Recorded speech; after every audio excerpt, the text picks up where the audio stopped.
Hello, everybody. We have an audience of 71. Welcome.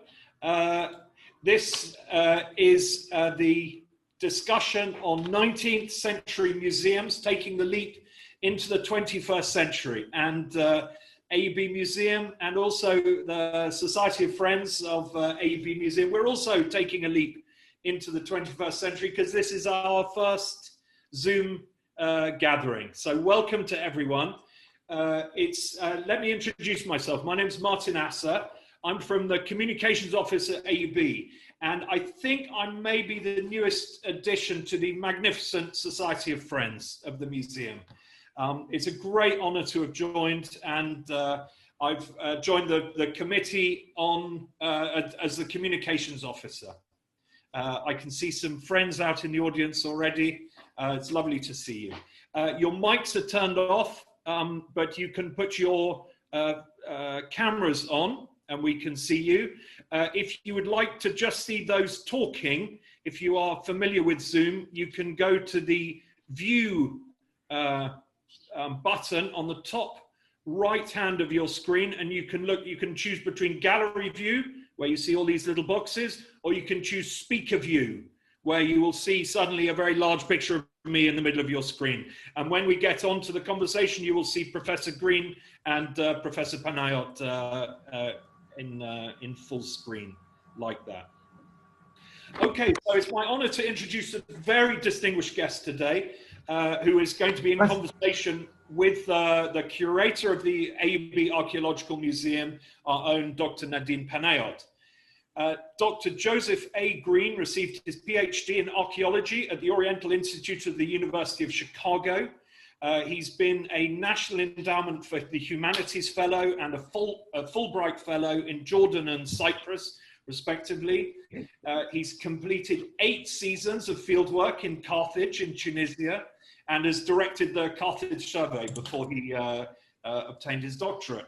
He served as editor of the American Schools of Oriental Research, archaeological report series, and also of the Azor Annual.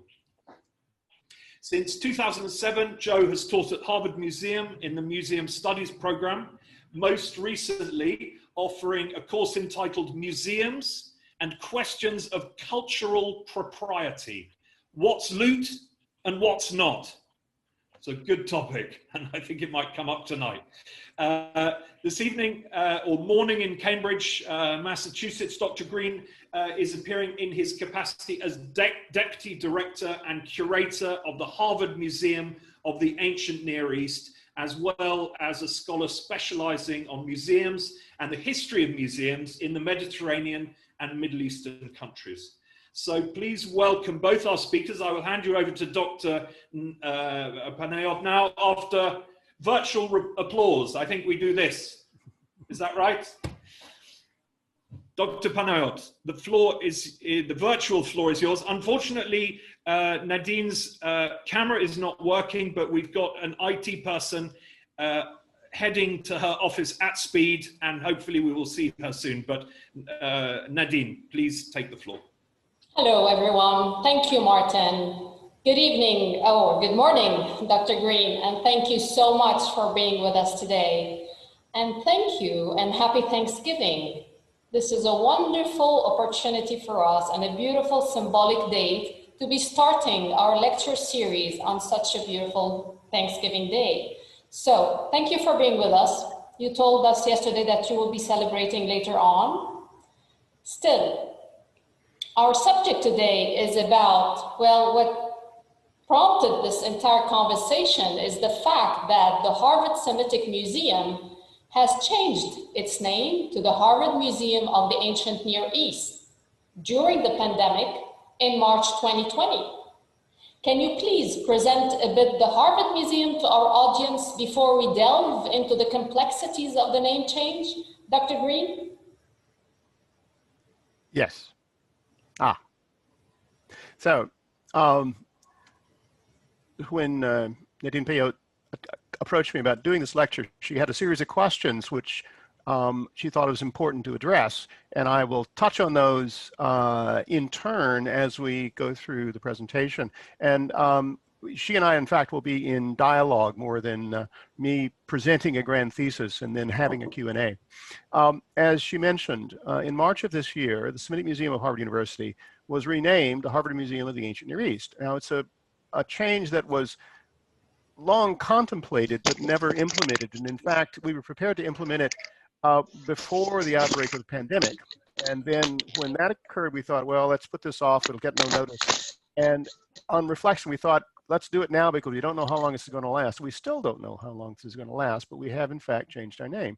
So what I'm talking about today, though, is something of the prehistory, how the Semitic Museum at Harvard came to be created, the ideas and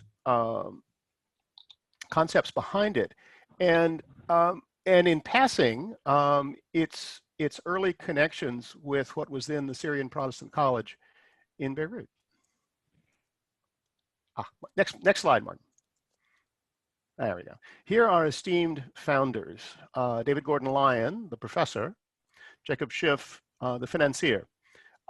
Together, they created at Harvard something that came to be known as the Semitic Museum, more or less by default, because Lyon was a professor of Semitic languages, trained in Germany. He was an Assyriologist specifically, and he was widely knowledgeable of Mesopotamia, not so much of Egypt nor of the Levant, but in those days he did it all, including teaching, creating a museum, raising money, and undertaking archaeological research in the Middle East, and where he traveled frequently. Next slide. There you are. So the Semitic Museum building was built in 1903, but the museum itself as a collection precursed it by almost a decade. Lyon was in the process of assembling what he saw as an important teaching collection for the teaching of Semitic languages and culture. The building, here you see its early 21st century state, and its original state in the early 20th century has not changed very much on the outside. On the inside, it has changed remarkably. But you will note that the name, back one more, not quite done. You will note that the name is still chiseled over the door, and we're not contemplating recutting the inscription. Next slide. The building was, as I say, a state-of-the-art museum for 1903. It was basically a space full of cases with cases full of stuff, not too many labels. You went in and kind of absorbed it all. Harvard was, at that point in the late 19th, early 20th century, was in the midst of a great deal of museum making. And there in the lower left-hand corner, you see in pink the Harvard museums that are arranged along Divinity Avenue. They are the Semitic Museum and the arrow pointing at it. But across the street was the Peabody Museum, a museum of archaeology and anthropology, the Museum of Comparative Zoology, and the Divinity School. And this is important because Lyon's original teaching appointment was in the Divinity School. He was appointed first as the Hollis Professor of Divinity, but he had to explain he was not a divine, he was a teacher of Assyriology. And this connection between the study of the ancient Near East and the Bible was very important as a cultural event in late 19th, early 20th century America. It was a time in which the Americans were beginning to engage with the Near East. Next slide. Now, this is the third floor gallery of the museum, and as you can see, it is, as I said, a state-of-the-art museum for its era, filled with cases with many, many things, and the collection was very comprehensive. Lyon intended to present the Near East from antiquity to modernity, modernity at the time being Ottoman Palestine. And in the exhibits were not only actual artifacts procured in those days almost exclusively by purchase, but also objects of ethnographic interest, replicas such as large plaster casts of reliefs and statuary, and photographs. Photographs that presented the people and places of what for most people was the exotic Orient, the exotic Middle East, a place they would probably never visit. And notice in this photograph in the very center, there's what look like two picture frames with with photographs in them. This was in fact a large stand which allowed someone to stand in front of it and flip through the leaves and see the photographs. And some of the photographs displayed, next slide, were from Maison Bonfils. When the museum was in active mode from 1903 until the 1950s, these photographs were shown as part of the didactic program. It meant that these are the objects, these are the ancient monuments, these are the landscapes, the people and the monuments. And this was the kind of thing that the Maison Bonfils and other commercial photographers in the area at the time specialized in. They wanted to show people the exotic Orient. Now, these photographs, and they were all prints, not negatives, were produced on a commercial scale, and they're widely available, and they've become objects of curatorial interest in their own right. And when the museum was reopened in the 1970s, these photographs became an object of curatorial interest in the museum. They were ultimately transferred to a different environment at Harvard, to the visual collections of the Museum of the Fine Arts section. And they, as I say, have become curatorial objects because of their role in what we understand now as the photographic representation of, in fact, sort of almost an anthropological other in the Middle East. And they have in themselves a certain orientalizing quality, because what Lion selected to display, of course, were monuments, both ancient and contemporary, and the kind of what one expected of the Middle East, men on camels. Next slide. I mentioned a connection with Beirut, specifically with the Syrian Protestant College. Well, for Lion, Beirut was a necessary port of call in all his travels in the Middle East. And he, of course, as a representative of an American institution of higher learning, paid calls at the Syrian Protestant College. And on one occasion, he met Professor A.E. Day, a noted geologist, and Day provided for him, for his new museum, new collection in Harvard. This was already, this was in 1902, before the building quite opened, a collection of geological specimens, including the one on display here. This case is shown in a new exhibit devoted to the history of the founding of the museum by Lion. And the case reflects the kind of, I won't say hodgepodge, but a very eclectic style of display in which specimens of natural history, specimens of paleontology, specimens of ancient inscriptions and figurines are all put together in one case. Of course, we've added a few labels to try to explain this, but it's not a style necessarily that museums of archaeology adopt these days. Sorry, Dr. Green. May I interrupt you? Nadine, yeah, I see you're still unseen, but heard. Good. Well, basically, I wanted to ask you about the collection that Lion had bought in Beirut, and more specifically at the Syrian Protestant College, so namely later on AUB.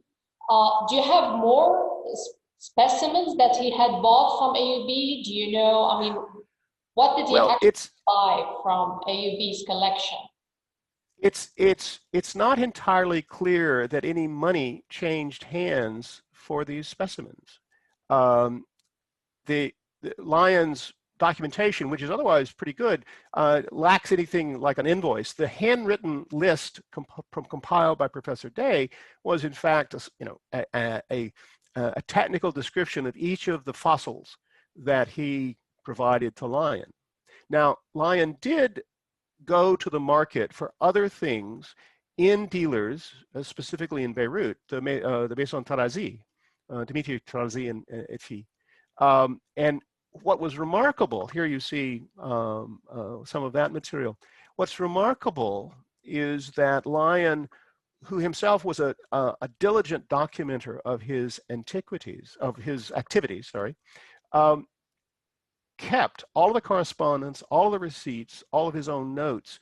So it's possible, using this documentation, to rebuild virtually the entire collection. I mean, we do have the material, but we can document where it came from, where the dealer said it was acquired, and what he paid for it. And there is, we believe, in this huge amount of documentation, some economic and social history of the region in that era that hasn't yet been analyzed.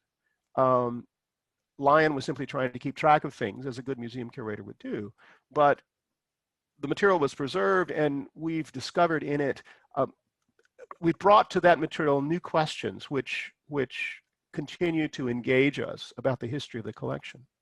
Lyon was also traveled with a camera and took photographs not only of the people and places he met, but often of the things he bought, sort of as a visual inventory before he packed it up and sent it back to Boston. This also is a case view from that same exhibit devoted to the history of the museum. And there is a remarkably diverse and we believe very interesting for scholarly purposes collection of costumes, which haven't been shown in the museum since the 1950s.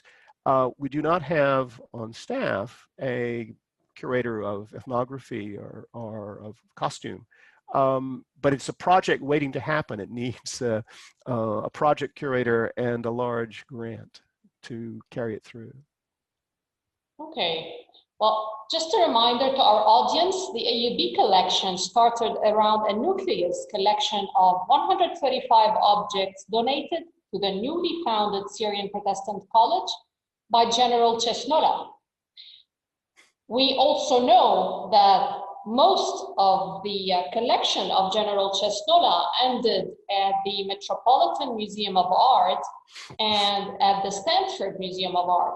What about the Harvard acquisitions from the Chestnut collection? Well, this is a rather interesting connection, but one that came about only at the end of the 20th century, because the time Lyon was forming his museum, he was focused on what was then, in academic parlance, the Semitic world. And that meant where Semitic languages were spoken, which includes the cuneiform languages of Mesopotamia, the Northwest Semitic languages of Levant, including Phoenician and Old Hebrew, and the related languages, not Semitic specifically, of ancient Egypt. Cyprus was understood by everyone to not be part of that world. This is before the involvement of the Phoenicians in Cyprus was well understood. So it was Greek, and the only things from Cyprus that ended up in Lyon's original collections were those exports from the island that happened to have ended up in tombs in the Levant, from which they were then looted, passed to dealers, who then sold them to Lyon. Our Chestnut collection came to us in an exchange. There you'll see. We've jumped ahead to the Chestnut material on display in our museum. I hope that's all right. That's quite all right. That's quite all right. It'll come up again. It was an exchange in three ways between the Harvard Art Museums, the Semitic Museum, and the Stanford University Museum of Art, which had at its founding received from General Chestnut in New York a core collection of antiquities, about 5,000 pieces, to fill up Leland Stanford's art museum, which he specifically constructed at Stanford as a memorial to his prematurely deceased son, Leland Stanford Jr., who died early and who was a budding antiquarian. That Chestnut collection there was being cataloged when it was damaged by the 1906 San Francisco earthquake. And it remained at Stanford until the next big San Francisco earthquake in 1989, the Loma Prieta earthquake. At that point, Stanford said, why do we have this stuff? Let's give it back. They offered it back to the Department of Antiquities of Cyprus, who said, no, thank you. They had more and better stuff that had been dug up with good provenance over the last 100 years, and they didn't have room for this more stuff. So at that point, the museum became involved. a trade is worked out, and we received ultimately about 1,300 pieces of Cypriot material, which we used for exhibition, research, and teaching. Of course, it's without provenance because Chestnut was not really much of an archaeologist. He was a looter, and the material that is now part of our collection sort of fills out what was clearly a lack, because as we understand now, the island was as much involved with what Lion would have called the Semitic world as it was with the Greek world. Okay, thank you, Dr. Green. Basically, what I wanted to ask next is archives. Archives usually originate from museum excavations conducted by Lion and his successors. Correct me if I'm wrong. The earliest example took place at Samaria, central Palestine, back in 1908. But back then, the Ottoman rules were such that excavations, there was, if you want, no division of the finds that was allowed between the Semitic Museum and local authorities, which left Lion with photographic records of the excavations and of the objects that were uncovered. However, artifacts excavated by Lion's mission were never found, and we cannot find them today at the Harvard Museum. One such example is the original ostraka, dated back to the 8th century BC, which is, however, kept at the Archaeological Museum in Istanbul. Can we see a picture of that? Yes, thank you, Martin. So, can you tell us more about that? Well, this is true. The excavations at Samaria were fulfillment of a long desired expedition that Lion wanted to mount in the Middle East in order to secure objects by division for the museum. But he was fully aware of, pardon me, he was fully aware of the bureaucratic difficulties of exporting material from the Ottoman Empire. Of course, he engaged in purchase of material, quite against then standing orders, but he was conflicted about both participating in this trade and understanding the underlying problem, which was, and I think this is still true today, that the chronic economic poverty and the inability or unwillingness of the central government to relieve that poverty meant people resorted to procuring things that were saleable, such as archaeological material looted from tombs. And he makes this quite plain in a report about the museum after his first long visit to the Middle East. But the circumstances surrounding the Samaria excavations and the central government's decision, the decision of the Young Turks, exactly at that time to prohibit any export of archaeological materials from the Ottoman Empire was particularly frustrating. The backer of Lion's expedition, again, Jacob Schiff, was hoping that it would procure exhibitable material. And certainly something like these Samaria ostraca were exhibitable in a highly relevant way for the American audience that was interested in the Bible, because the site of Samaria was, of course, well known from the biblical text. But in fact, there were no materials found by the expedition that were available to take back to Boston.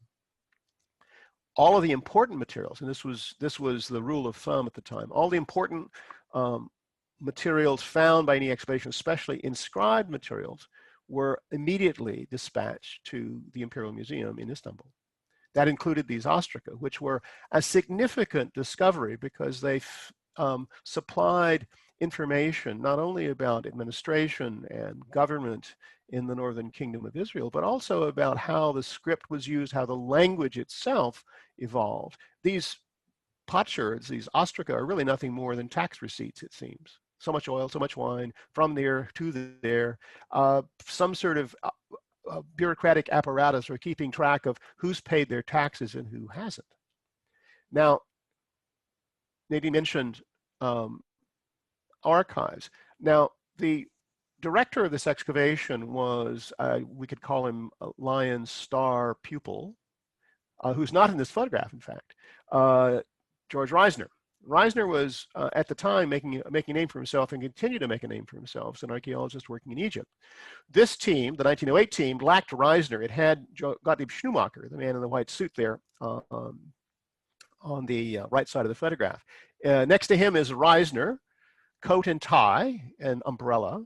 And next to him is a young Clarence Fisher, the archaeological architect. And there behind them, you see arranged various members of the team. How they did this in coats and ties, I have no idea. It's tough enough to wear long pants and a long sleeve shirt.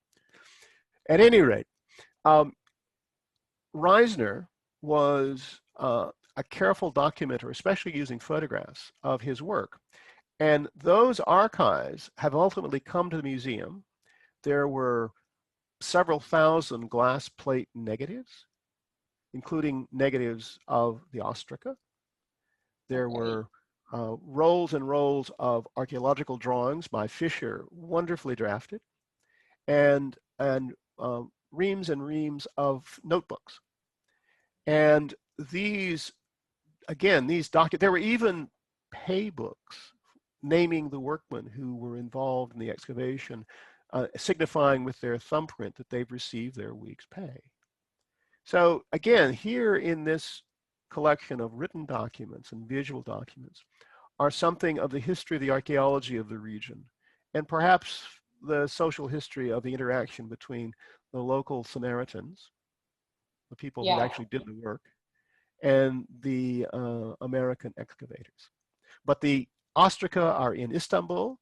The last time they were seen by someone whom I met, he said, well, they look a bit faded, as they would if they've been out of the ground for 100 years. And in fact, our photographs are more accessible and perhaps preserve more information about those letters on clay sherds than the actual objects themselves are able to give. But there's a frequent misconception. Samaria is associated with the Semitic Museum, and there are frequent inquiries about, do you have this or that that's illustrated in the early publications? No, we don't. That material is in Istanbul, or it was never put into a museum at all. I could go back one slide, Martin, and I want to point out, you see this large object in front of the man in the lower row. It's obviously some sort of made thing. In fact, it's a Roman imperial sculpture on a plinth. It's over 6 feet tall, and intact, it would have been larger than life size. That piece was intended to go to Istanbul because it was an important piece of sculpture, but they could never work out the logistics. And as late as 1938, the object was still on the surface of the site. At the time, it was recovered by the Mandate Department of Antiquities and brought to Jerusalem. It ended up on display in the courtyard of the Museum of the Hebrew University on Mount Scopus, where I've seen photographs of it. So even it didn't make it to the Excavators Museum, alas. Okay, thank you very much. But we do know actually that after the collapse of the Ottoman Empire and the installation of French and British mandates, conditions for archaeological fieldwork in the Near East changed tremendously. You agree with that? Oh, absolutely. That was that interwar period was the heyday of Absolutely. Foreign excavations across the region. That's what I wanted to come to. Basically, foreign missions were finally allowed. I don't know if it's a good word to use, finally or not, but foreign missions, however, were allowed to divide the findings, which facilitated the expansion of the museum's holdings through divisions of scientifically excavated finds from museum-sponsored expeditions. Would you have a ratio of acquired versus excavated pieces at the Harvard Museum, or this is too technical? yes, let me talk about that. And I think, Martin, we can go to the next slide, which is which represents. Yes, there we are.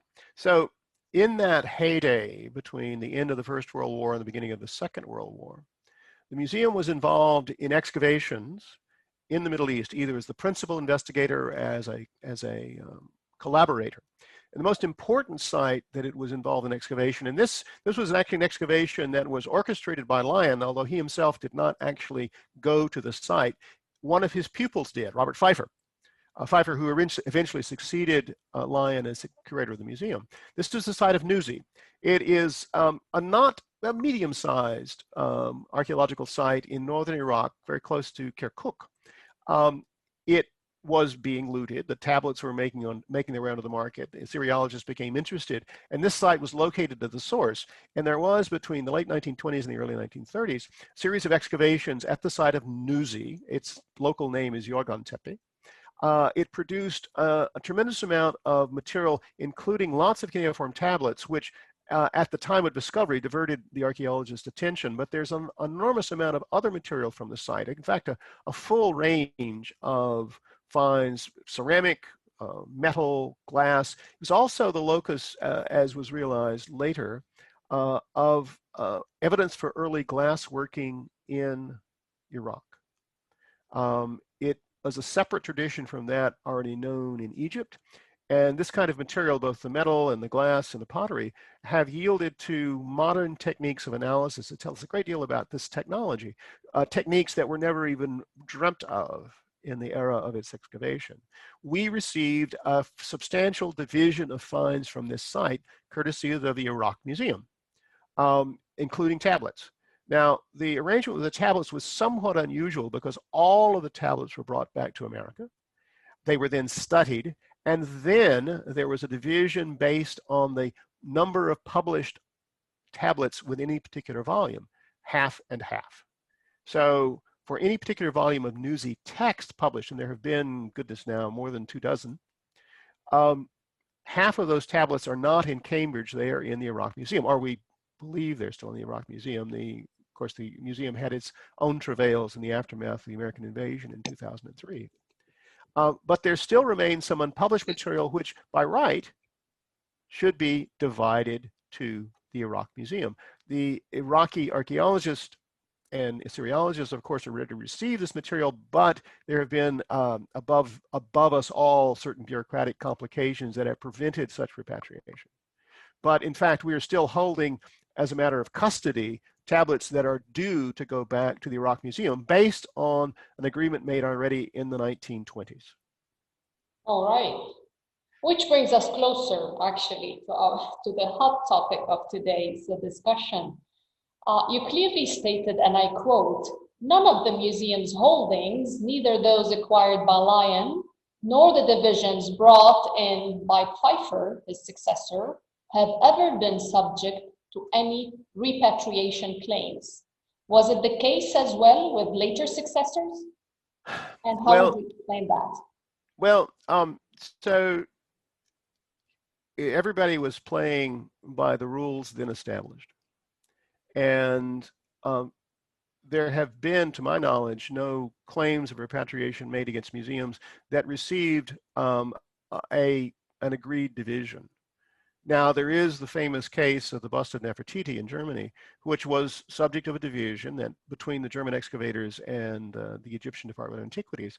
But the Egyptians charged that they were bamboozled by the Germans into thinking this piece of plaster was worthless. I mean, none of us were present, so we don't know exactly what passed between them.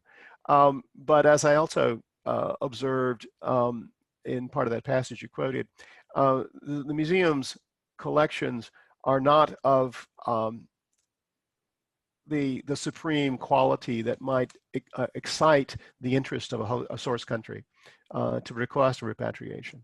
So our materials have been, for the most part, not part of that discussion. It's, without doubt that the materials, especially that discovered by Lyon or purchased by Lyon, come ultimately from a market that was engaged in what we recognize today as looting and the black marketing of looted cultural property. But at some point we have to draw a line and say, from this point forward, we will no longer participate in such a market. The museum doesn't. This trade we effected with Stanford University Art Museums and the Harvard Art Museums was a way to enlarge our collection without resorting to the market. And there was a monetary value placed on the things that were exchanged, but nominal only. And in fact, for what we paid just for the shipping, which is what we paid for the shipping of the material from California, we could not have gone to an art market and bought anything near the quantity of material we received. I think that this is something that both the art market and museums are still grappling with. Oddly enough, the heightened interest in issues of provenance and being able to prove that an object did in fact come out of the ground and was legally exported has had almost the perverse effect of raising the prices in the market, and also of making auction houses reticent about receiving and selling material that don't have good provenances. Although this is not by any means the only standard of behavior, and still things that have been looted make it to the market and are purchased. Yeah. Well, actually, 19th century museums and earlier museums don't face this kind of issues. Of course, this was prior to the UNESCO convention. So, but today, we'll talk about this a bit later. However, with the current resurgence of repatriation cases and/or vandalism, I must say, at specific museums, and the list is long, namely the Quai Branly in Paris recently, the Museum Island in Berlin, just happened just about a month ago. How would you face such claims? If you ever had such claims of repatriations? I'm sorry for asking such a question, which might sound alarming, but you do realize that most museums face more or less the same considerations today. This is inevitably the case. Of course, under pandemic conditions with galleries closed, there are different sets of challenges. But in America, at least, the more heightened attention is being paid to archaeological and cultural materials that derive from Native American groups. And in America, at least, there is a federal law that requires museums that hold these objects, that is, museums that receive any sort of federal funding, including grants, to inventory and to make available to descendant groups those materials for repatriation. So this is a law that operates only within the boundaries of the United States, and it doesn't affect the trade in that material in Europe or Asia. But it does lay down a marker that this material was in effect looted or received by coerced sale from subordinate groups, the Native American tribes, and that it ought to be returned to the rightful owners. But there isn't any correlate international law. In fact, there is no international law that really enforces such repatriation, because those kinds of statutes or conventions that are applied globally are only by agreement. There's no coercive force behind them. And so it's up to individual nations and nation states to how they will abide by those conventions. The United States has a mechanism for preventing the trade in what are deemed to be looted cultural property between individual countries. They are bilateral agreements, but the U.S. has bilateral agreements with perhaps 24 countries, but there are a lot more countries in the world that doesn't have a bilateral agreement with. The trade and potentially the trade in cultural property from those places could continue without any legal roadblock. But I think the trajectory of a global attitude toward cultural property is changing. But again, we come back to, I think, the underlying problem that Lyon recognized already in the 19th century. It's economic. Why do people loot tombs and sell to middlemen? Because it's a way of making some quick, easy money in an economy, in economies where a great portion of the population is economically depressed, either deliberately or by accident, or by inattention to the central government. These sorts of things are a way just to keep the family fed. And if there were, we're not faced, I think, with a differential, an uneven spread of antiquities. We're really we're dealing with the uneven spread of wealth. And if wealth were better distributed, there would be less incentive to traffic artifacts into a black market, eventually bringing them to a wealthy Western country that with disposable income to buy these things and put them on shelves or in museums. Okay, thank you very much. Well, Nadine, you're on camera now. I just appeared. Okay. So, but I'm using my phone, that's the thing. Okay. Nadine, could you mute your other device? Sorry, Martin. So that we could. Sorry, Martin. Just a technical break. Don't worry, I'll leave it to me. Okay. Well, basically, let's just to remind our audience, the Harvard Semitic Museum has changed its name to better reflect its core mission in clearer terms. And this is according to the curator, Peter Dermanioulian. Indeed, I have to say that museums are challenged to recognize their past, see how the past modeled the present, and follow up on it today for an alternate future. If we, 19th century university museums, hold on to our respective core mission, which are mainly educational and research driven, shouldn't we, however, reconsider our narratives? Shouldn't we be deconstructing specific acquis or concepts that we have always taken for granted and consider necessary change of discourse?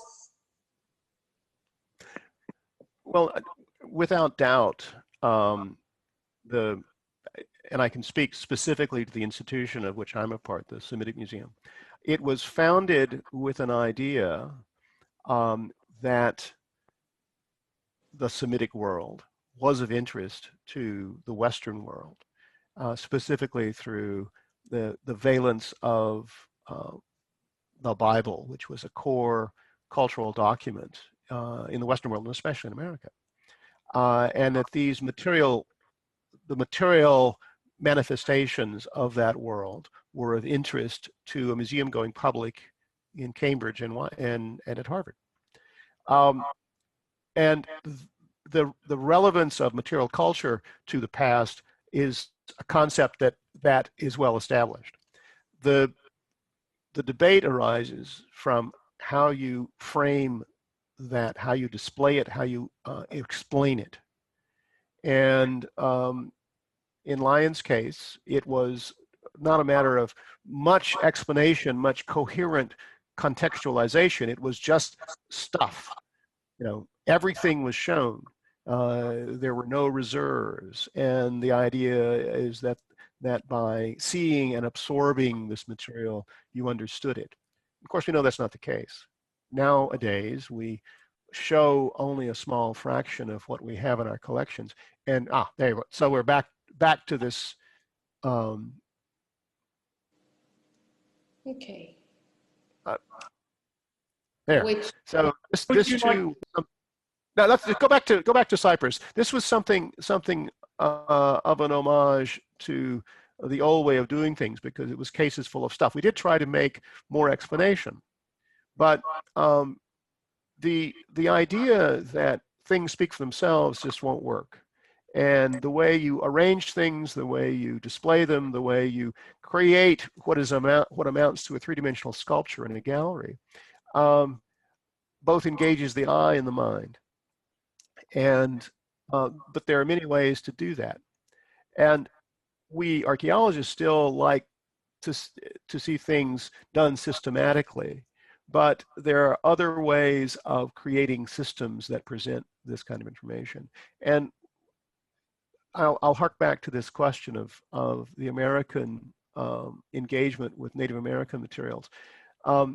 There, the narrative had always been, these are primitive peoples, here are their things, they are part of our past, but not part of our present. But the point of the Native Americans Graves Protection and Repatriation Act, NAGPRA, as it's called, is that those communities are not past, they are present. And they view this material in a quite different way. And no doubt, this would be true of the materials we show in our ancient Near Eastern archaeological museums. They represent a past for which there is some contention, different ways of interpreting it. And they are clearly the fruits of the legacy collections that we hold from the 19th century are clearly fruits of a colonial attitude toward those subordinate parts of the world. And this has changed somewhat because so many of those countries are now independent countries. This took place in the decolonization of much of the world after the Second World War. But remnants of it still exist. And perhaps the sharpest illustration of that are what are held in European museums, particularly France, Belgium, Britain, and Germany, the residue of colonial regimes that occupied much of sub-Saharan Africa, which are now replete with independent countries, but whose ethnographic past has largely been extracted to their exhibit in Europe. And there was famously, a couple of years ago, the publication of a French government white paper by Sarre and Savoy that advocated the repatriation of that material, somewhat along the lines of the American NAGPRA Act. Of course, there's no global law that says that must happen, but there is a good deal of political and social sentiment to do that. And the working out of that kind of repatriation is going to be, I think, interesting to observe. Not something that our particular museum is going to be involved in because we don't have any of that material, but other museums in America do. Especially other smaller university museums do. So, but the focus is on Europe.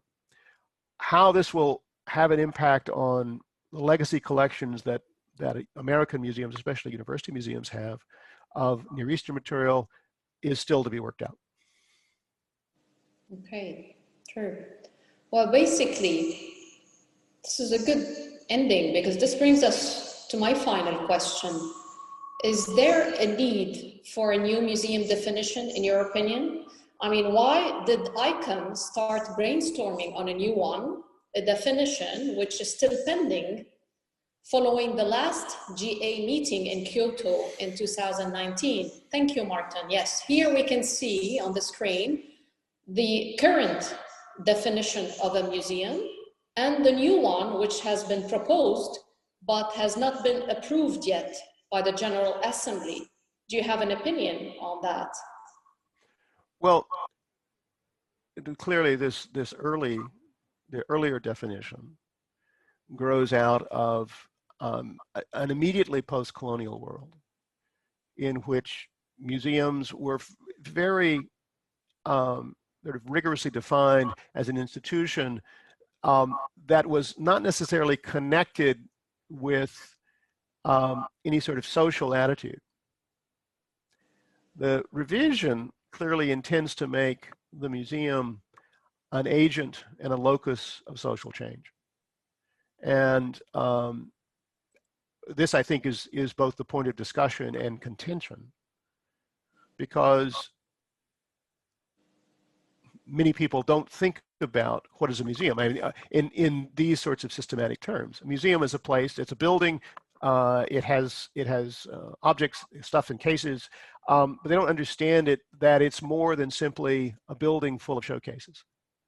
And this revision, I think, is intending to make museums something more than a building filled with showcases. But this is going to be a difficult change for many museums to make, especially longer established ones, because they tend to act on their received identity rather than their potential identity. And in this instance, I think the name change from Semitic Museum to the Museum of the Ancient Near East has some relevance. First of all, the naming of the museum in the original instance was a very straightforward connection between what was seen academically at the time as the Semitic world, the places in the past where Semitic languages and were spoken and are in some cases still being spoken. Now, in an American context, it could have a coded meaning for Jewish. Although at the time, this didn't seem to be the broader understanding. It was Semitic in contradistinction, say, to classical. It wasn't a museum that showed classical sculpture. It had stuff from the Middle East. The founding donor, Jacob Schiff, was Jewish. And clearly, Lyon understood, Lyon himself being a renegade Baptist, the Bible and the history of the Jewish people. I'm not certain that he and Lyon ever, he and Schiff ever sat down and thrashed this out. It was enough for there to be this creative tension between Lyon, who wanted to create this institution, and Schiff, who wanted to have a representation of his ancestry at a famously Waspish University museum, in a museum in a famously Waspish University, Harvard.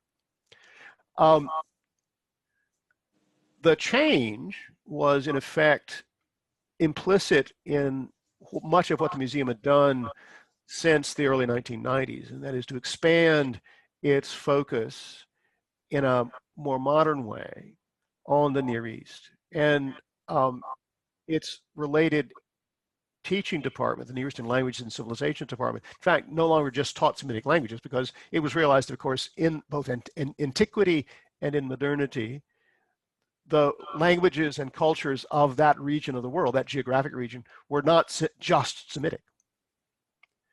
And the change to Department of the Museum of the Ancient Near East is hardly more transparent, because for many people, the Near East is not a readily understandable term. For those of us practitioners, it's not a problem, no more than Semitic was.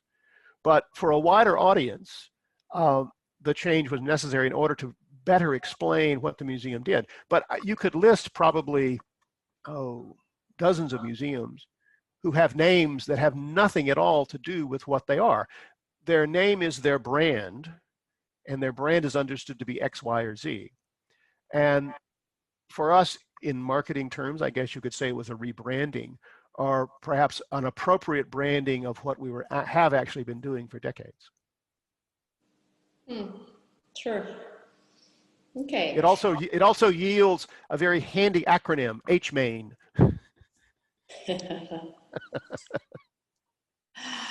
I think we're gonna have to be reconsidering our name as well very soon.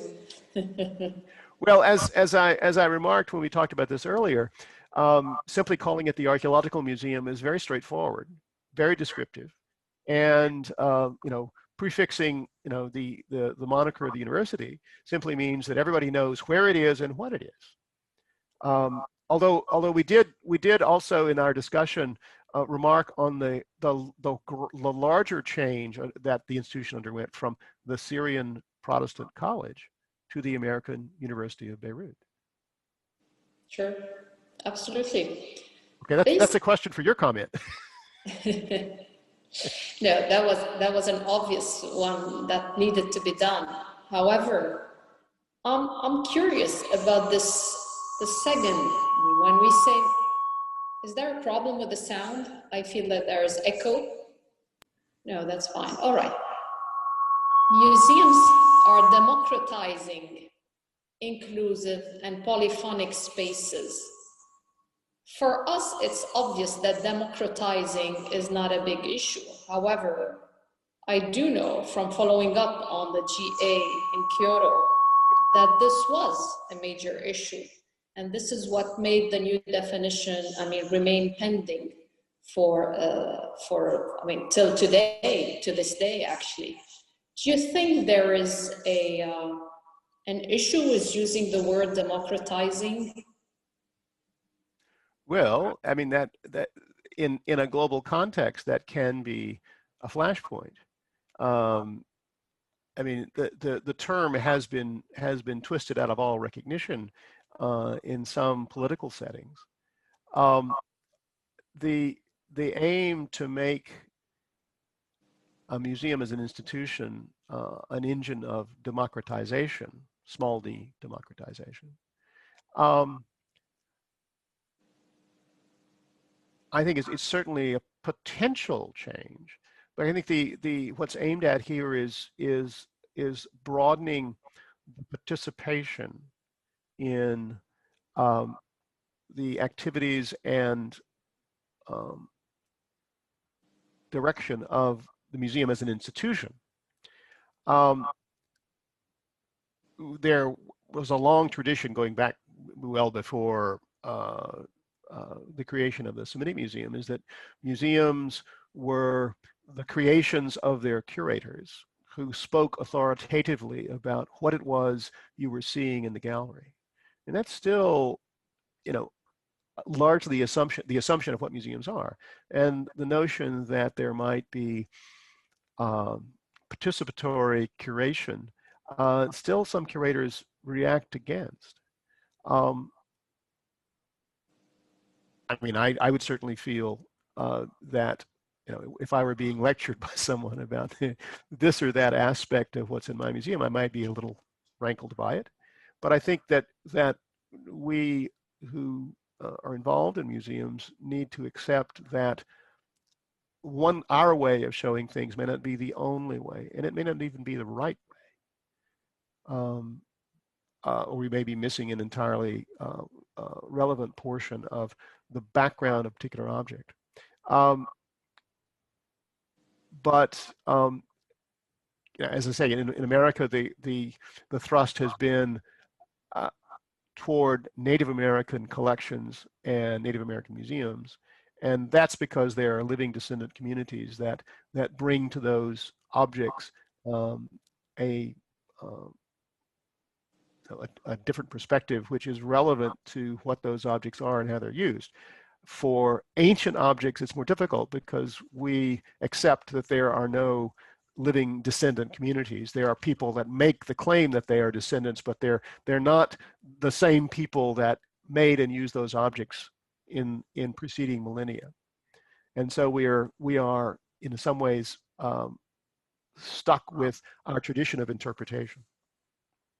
Absolutely. Thank you so much, Professor Green. I personally do agree. And I think that's an opportunity for museums to play a much more civil role, to be more involved, to become platforms of dialogue and exchange, and to basically become spaces that would encourage social cohesion. And I'm talking because we're living in an area that, as you all know, is suffering tremendously.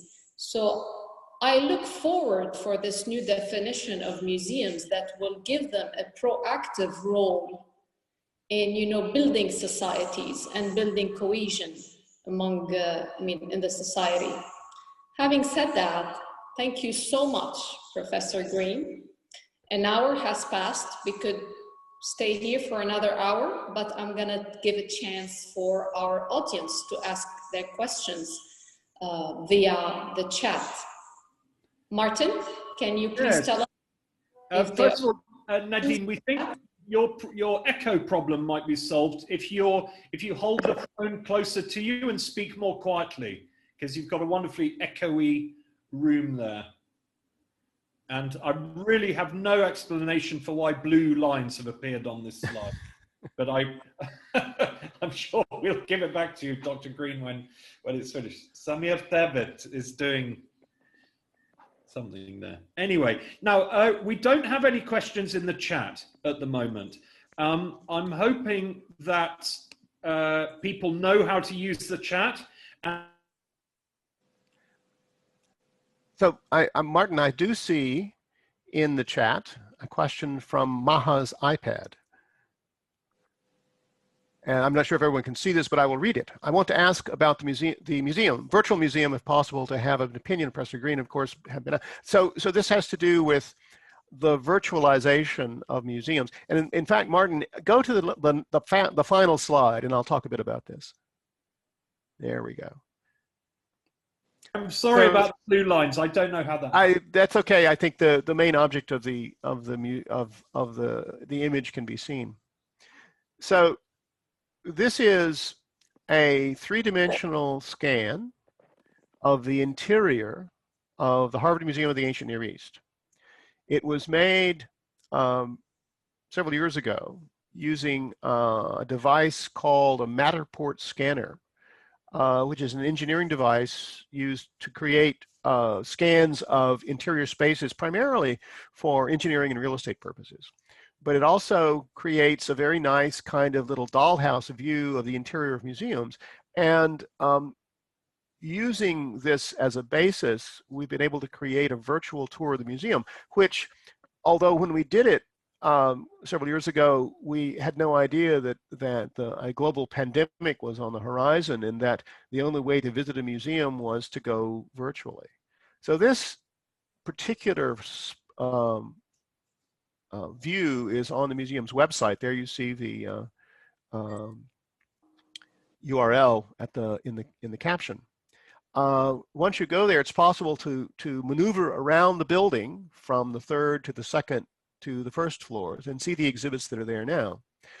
Each of those blue spots indicates a place where you can click and get more information, either a little video, a bit of text, and you can walk in 3 dimensions around the galleries. I won't try to do that right now because it's a bit disorienting if someone is driving and you're trying to watch.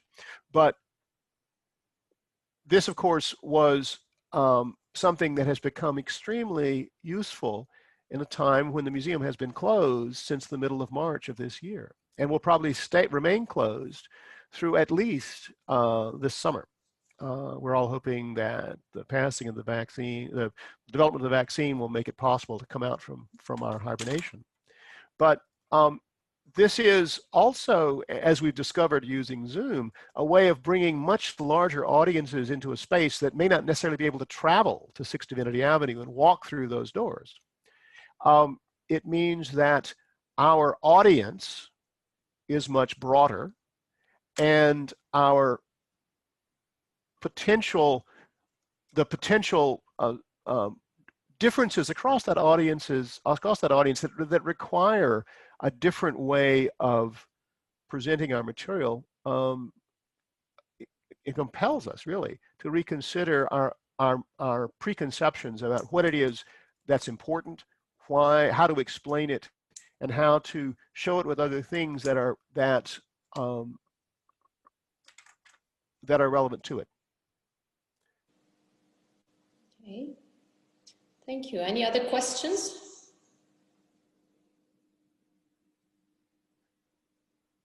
So this didn't quite get to Maha's question. Not a virtual, but the concept of a virtual museum. Well, frankly, it seems to me that whether it's a virtual visit or the creation of an entirely virtual space that does not exist physically is a distinction without much difference. But it does, as with the reach of a virtual museum tour of an actual museum, it does broaden the possibilities, because you can assemble in one virtual space all manner of things that it would not be possible to show in an actual space. And this takes us into a discussion of the creation of virtual replicas of museum objects. Now, we've also undertaken that step by making 3-dimensional scans of the object we have. This also was an initiative we undertook before we realized that there would be a point at which no one would be able actually to touch objects or even come to a building and see objects. And that opens up some possibilities and also some to me, conundra. So is the virtual object the same as the real object? Could you use virtual objects to undertake, say, a repatriation without sending the real thing back? You know, would the Greeks be just as happy with a virtual representation of the Parthenon marbles as they would be of the real stones? Probably not. That's because there's something more than simply the appearance of those objects that are at stake here. But for a large amount of material, this is certainly a possibility. It would mean being able to teach, to exhibit, to do all manner of things with virtual objects that would not be possible with real objects. And we're still figuring out how to do that. And again, as with Zoom and the concept of a virtual lecture, the pandemic is pushing us in a direction we might not have gotten to this quickly. Sarah Maddy, a question.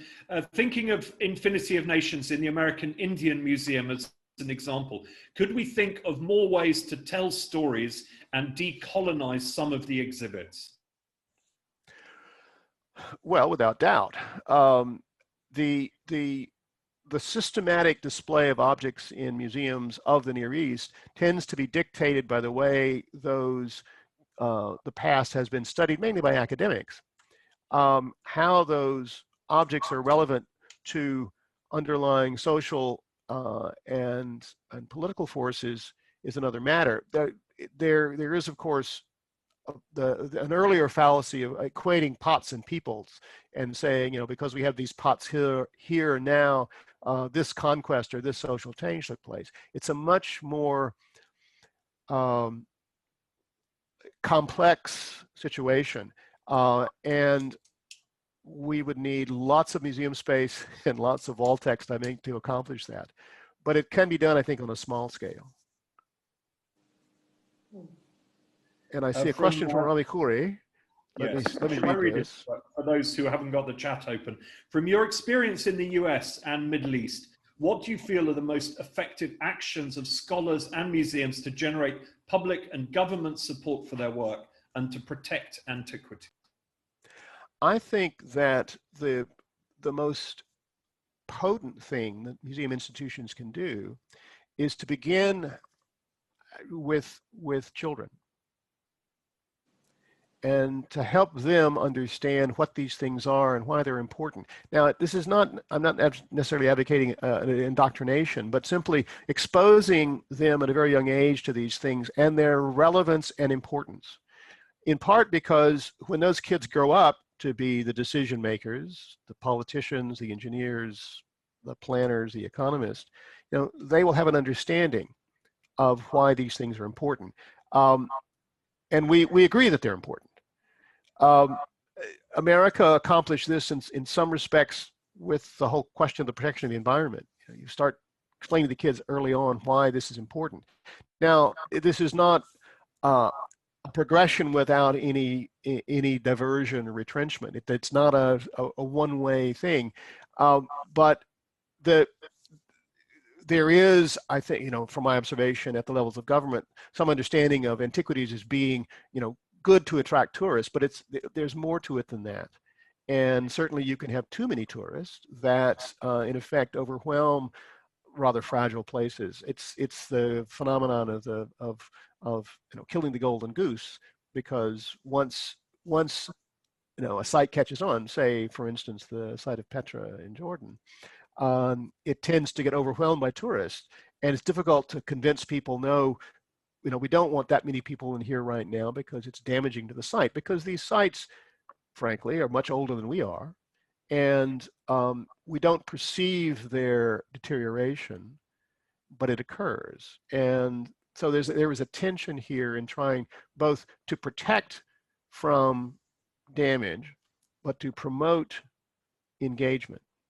And the impact of the many different kinds of conflicts across the region, both large and small, have been pointed to as badly affecting antiquities and promoting looting. True, but the greater impact, the greater danger really is quite ordinary and undisputable economic development.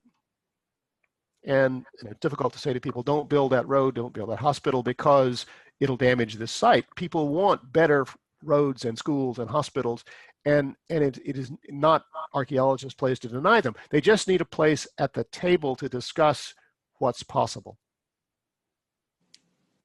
Sure. Another question, I think.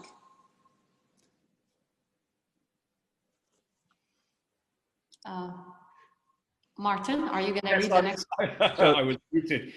Would it be considered to change display or artifacts, etc., in a museum if people in the field give their different perspectives? Well, so the thing about trying to present an artifact and to give different perspectives is that in museum exhibits, you tend to sort of freeze opinion. Here's the object, here's the wall text, this is what it means. The ability to give alternate perspectives is perhaps might be better adapted in a virtual context. There, you could look at a variety of different labels, and this might be something that museums might ultimately be able to incorporate physically in their galleries using technology. We haven't quite got there yet, but it's a possibility to allow for interaction between both specialists and visitors and the objects themselves. I mean, but it does require a certain amount of moderation. That is, that it requires a moderator, not moderation in the sense of not being too extreme, but it does require someone to sort of manage the presentation of these opinions, because otherwise it becomes simply a crowd shouting at one another, and that sort of runs against what we think of museums as quiet, contemplative places. Which brings us back to the importance of communication in museums and changing the discourse, and yeah, definitely communication. There's more. We do have a question. Is shared curatorship controversial? What are the benefits and disadvantages? Well, whenever you get people together with strong or divergent opinions, you run the risk of creating controversy. I'll hark back to the American situation, especially with Native American materials, because the standing or the pre-existing interpretations had to do with typologizing these particular kinds of ritual objects and what their meaning was, in a way of studying the, quote, history of religion. The voices from Native American curators bring a very different perspective, because these are active objects that have relevance to their living communities. And in those cases, yes, there have been, in a sense, shared curatorship, but the stress has been on the novel interpretation or the new interpretations offered by the Native American communities, rather than simply contrasting it with what we think about, what the archaeologists or cultural historians, anthropologists think about these things. Conceivably, it would be beneficial for people to see these ranges of opinions and make some of their own choices about how to interpret. But again, it requires a certain amount of effort on curators' parts to make sure that these things are correctly, appropriately represented, so that people can make a choice. And it's a lot more work than simply sitting down and writing a museum label based on what you know about an object. So it's up to us, I think, to be willing to share our authority. I'm going to give time for another question to come in if someone is busily typing at the moment. Otherwise, I wonder, Dr. Green, what you mentioned the sensitivity and about the name, the Semitic Museum, the code, which perhaps was a code for a Jewish museum and for establishing the history of Jews in the region and so on. We know all about that. Was there any pushback when you changed the name, and what was it? Do you think it was legitimate, and how did you respond? Well, there was, as I say, leading up to this change, several years of discussions, focus groups, surveys. The surveys directed at, say, academics who understood the context said, "Oh no, you don't need to change it. Everybody knows." You walk to a person on the street and say, "What's that?" And they say, "Oh, maybe is it a Jewish museum?" And in fact, those sorts of misunderstandings were quite common. Similarly with, and I'll draw a parallel here. So there is in Chicago, at the University of Chicago, an institution called the Oriental Institute. It was founded slightly after the Semitic Museum by an American professor of Egyptology with a similar profile. He was another renegade Baptist who was trained in Germany. But he had, I think, a broader vision than Lyon, and also a donor that wrote bigger checks, John Rockefeller, the same person that founded the University of Chicago. And the Oriental Institute is still a going concern with many, many institutional connections, a long history of publication under that name. And I understand it is also considering a change, partly because of that misunderstanding and modern animus toward the term Oriental. So that's not a discussion I've been part of. The discussion about the change of the name of the Semitic Museum was always the problem of what else do we call it? What else do we call it that reflects its involvement with that part of the world that talks about ancient history, that doesn't confuse people? So the name Harvard Museum of the Ancient Near East was something we circled back to after considering a lot of other more longer and confusing titles.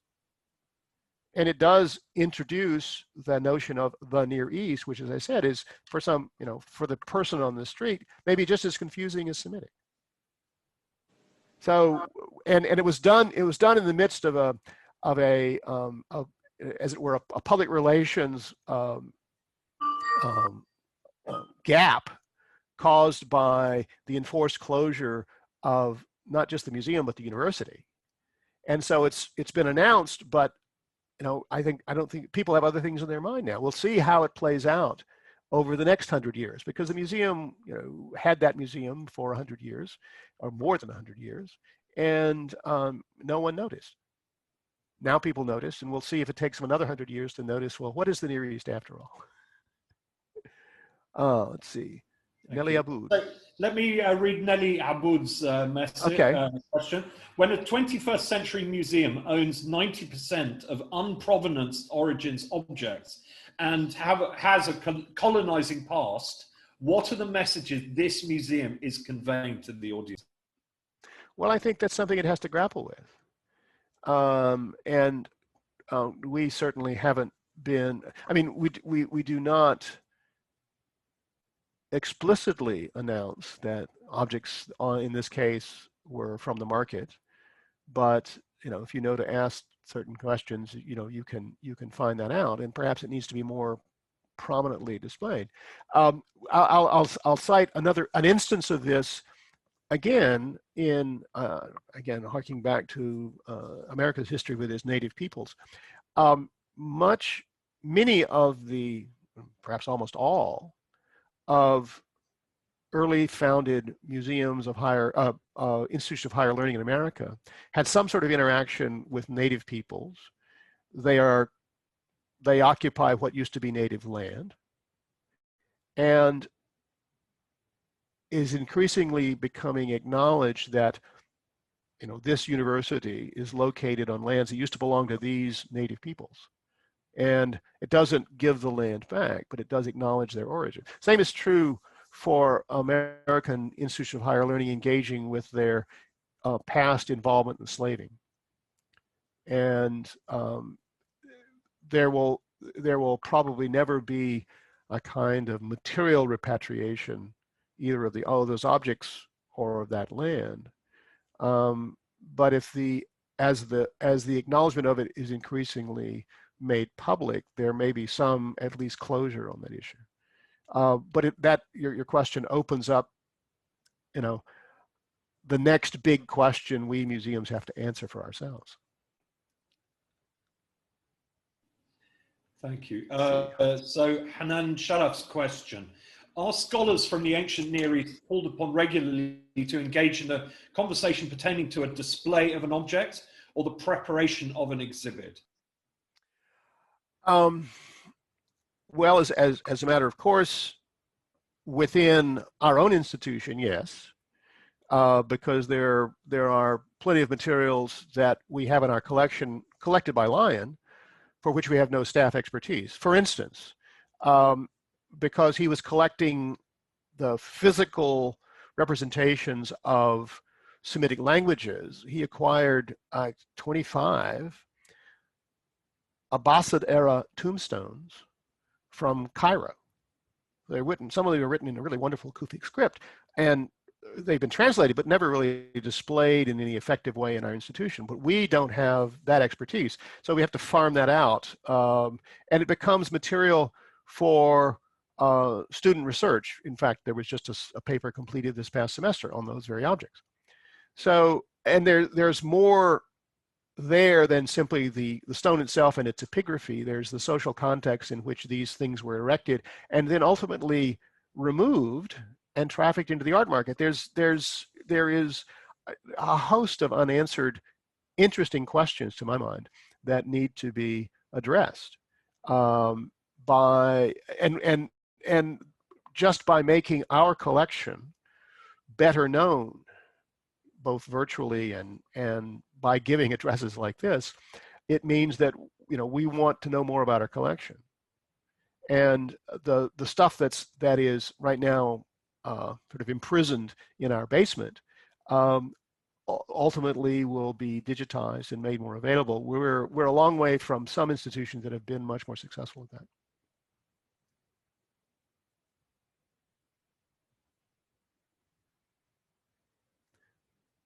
Martin, you're muted, Martin. We see you speaking. I had a dialogue box open which stopped me from unmuting. We're coming quite close to the end of our session. Does anyone have further questions? Otherwise, we will go back to Nadine and to round off this session. I will not ask a question. I'll just make a statement because I see a number of familiar names on the call. Hello to you all. Thank you for coming. It was a pleasure to see you, even if it was only in chat. And I will try to follow up with each of you with my email. Well, thank you so much, Professor Green, really. And again, happy Thanksgiving Day. Hope you're gonna enjoy the rest of the day. Well, it was an honor having you here with us today for our first lecture series. And I hope we will stay in touch for more research. Of course. And I hope sometime to be back in Beirut in more than just a virtual manner. That would be wonderful. And we will host you at the museum and our audience will get to meet you in person. Thank you so much. You're welcome. It was a pleasure. And I enjoyed spending my Thanksgiving morning with you all. Thank you. Hope to see you soon. Thank you, everybody, for joining. And we'll see you shortly. Everyone to wave. Put your cameras on. We've had 100 people plus through most of the session. So thank you very much to the audience. That's the biggest audience I think I've ever had. I wish you more often. Good. Thank you so much. All right. Bye-bye. Thank you all. Thank you, Nadine, Nadine, for the invitation. See you soon, hopefully. From London. Okay, I have to do it. I'm afraid I'm going to end the meeting. Goodbye, everyone. Okay. Thank you all. Bye-bye. Thank you.